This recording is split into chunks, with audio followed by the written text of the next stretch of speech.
Good afternoon, everyone, and thank you for joining us today on Ticor Title Tuesdays at 2.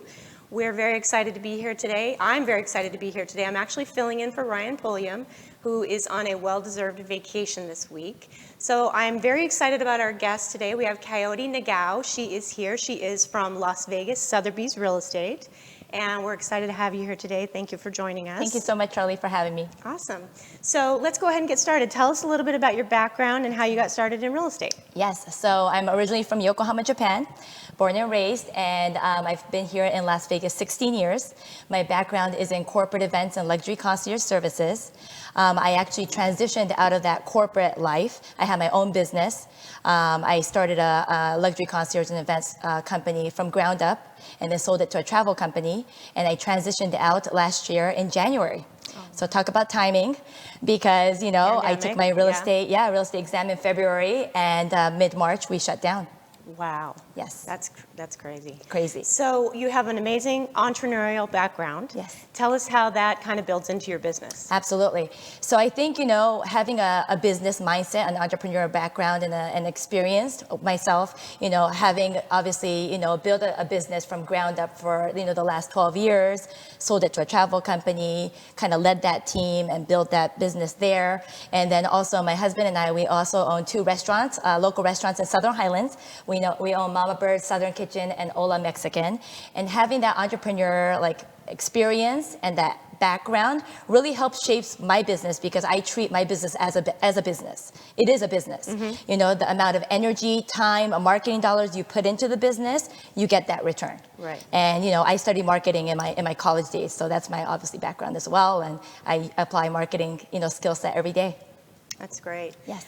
So congratulations are in order. You've done over 16 million in sales this year, yes, which is an amazing achievement. How did you achieve that goal? Absolutely. So I think my biggest strategy, obviously with my, my entrepreneurial background and having multiple businesses and having a database already, that obviously helped, right? As a new agent, a lot of people start from scratch, start from families and friends.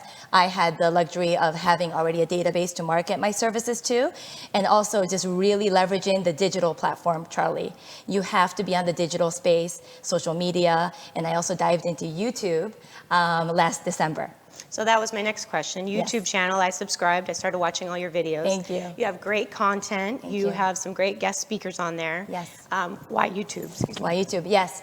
So again, I think everybody has a core social media platform, and my core is actually Instagram. I'm on it every day. I do stories every day. I do posts every day. I'm, engaging and messaging and communicating with both my clients, and my sphere of influence every day. But at the same time, I jumped into YouTube because that is a platform that is not used, and also it has the highest return.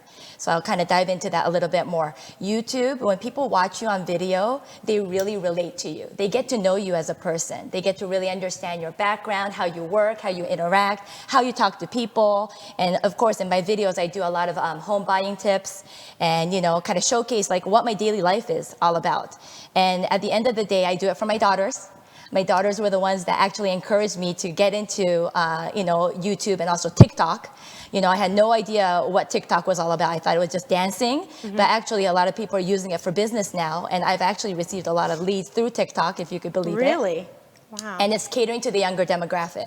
So my preteen daughter taught me everything, the special effects, the transitions, the captions. I mean, she taught me everything during quarantine last year. And, she basically always teaches me what the new, trending hashtags are, what I need to do, what music to use. And so she's basically my teacher on social media. Well, and we all know real estate is all about personal relationships. Yes. So when somebody sees you on video, that yes. makes that kind of personal. Absolutely. They feel like they know you. Absolutely, absolutely. So your niche, I love your niche. Yes. Supermoms, Yes. Southern Highlands, Yes. Families relocating to Las Yes. Vegas. So tell us a little bit about that. Absolutely. So I just wanted to really speak to myself, what kind of person am I? So I'm a mom, most importantly. Number two, I'm very family, oriented. Number three, I'm an entrepreneur, and I love speaking to the mom entrepreneurs. And there's so many social media influencers right now that moms, as a second career, are doing social media, and they're influencing other moms and encouraging and empowering them.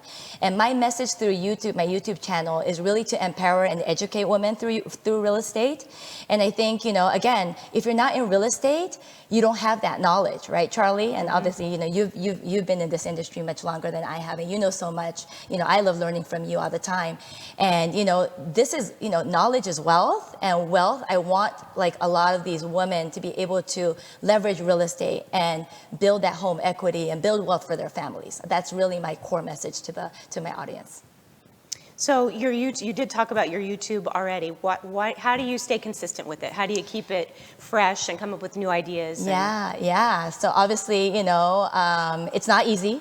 I plan well in advance because, again, life happens, right? And as a mom, you're always on the go and you're multitasking.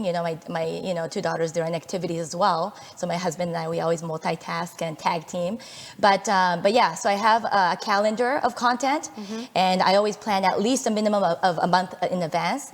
And for YouTube, it's all about consistency. Also social media, any platform you're using, it's all about consistency. And so for my programming on YouTube, I do weekly content, usually on the weekends. And now that I have enough data, I could really track and see when my audience are watching my YouTube videos. So originally I liked, releasing my content every Fridays at 11 o'clock. But what I realized, doing that whole data analysis, a lot of my audience are watching my videos on the weekends, especially on Sunday afternoons. So now I release my videos Sunday afternoons so I could get the maximum viewership. And again, I just started, it's only been a year, my goal this year is to get to 1,000 subscribers. I'm currently at about 700 subscribers. So I have 300 more to go.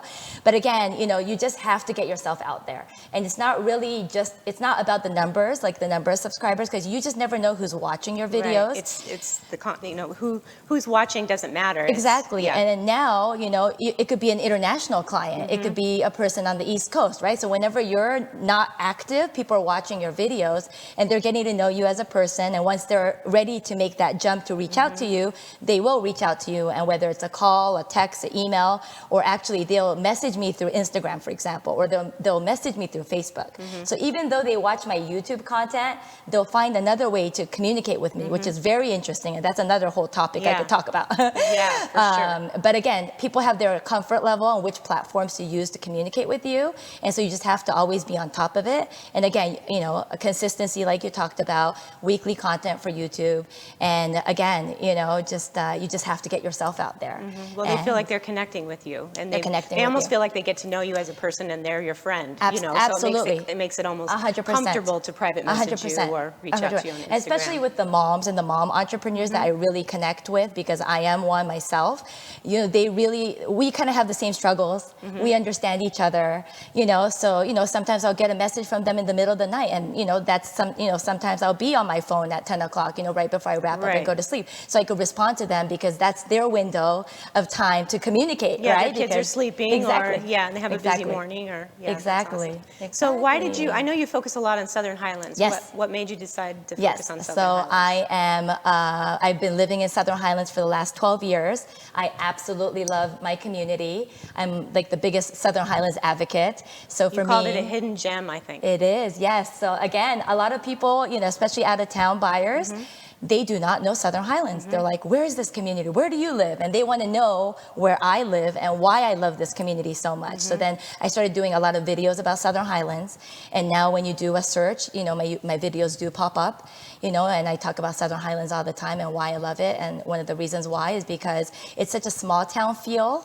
And, I come from Yokohama, which is the second biggest, city in Japan, but it still has that small town feel. And I feel the same when I'm in Southern Highlands. Summerlin, absolutely beautiful. There's so much going on, but there is a lot going on. And Right. for a lot of people, it is overwhelming. And Southern Highlands, it's such a small town feel. You know your neighbors, you know your community, like you'll run into somebody in the, the Smith shopping center or in one of the restaurants there at the Southern Highlands Marketplace or the Walgreens. And I love that. Yeah. You just kind of have that sense of community. Because when you live in a big city, you kind of lose that. So Exactly. I can see where that would be. Exactly. A lot of people know Summerlin or Green Valley, Yes. or so to Henderson. feel like you kind of have that small town feel Yes. is Yes. great. Well, thank you so much for Yeah, being on the show today. absolutely. We appreciate you being here. Thank you so much and for having me. thank you for tuning in today. Ryan will be back next week. Thanks for watching, and thank you for using Ticor. We are the most resourceful people in town.